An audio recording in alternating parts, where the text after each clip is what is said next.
লিঙ্গভিত্তিক সচেতনতার র্যালি হেলাপাকড়িতে। লিঙ্গভিত্তিক সচেতনতার র্যালি করল পদ্মতী 2 সমাজ কল্যাণ মহিলা বহুমুখী প্রাথমিক সমবায় সমিতি। সোমবার দুপুরে পদ্মতী 2 গ্রাম পঞ্চায়েত প্রাঙ্গণ থেকে শুরু হয় র্যালিটি। বাসস্ট্যান্ড, বাজার, হাইস্কুল সহ অন্যান্য এলাকা পরিক্রমা করে ফের গ্রাম পঞ্চায়েত কার্যালয় প্রাঙ্গণে গিয়ে সমাপ্ত হয়।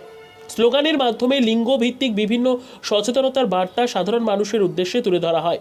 পিইউআর হাইস্কুলের ছাত্রছাত্রী, শিক্ষক শিক্ষিকা, গ্রাম পঞ্চায়েত কর্মী, সদস্য ও মহিলা সংঘের সদস্যরা র্যালিতে অংশগ্রহণ করেন।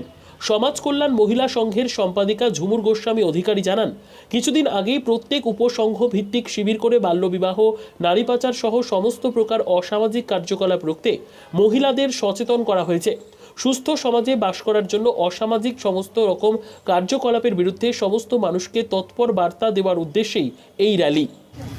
এটা আমাদের মাননীয় মুখ্যমন্ত্রীর নির্দেশে, জলপাইগুড়ি ডিআরডিসির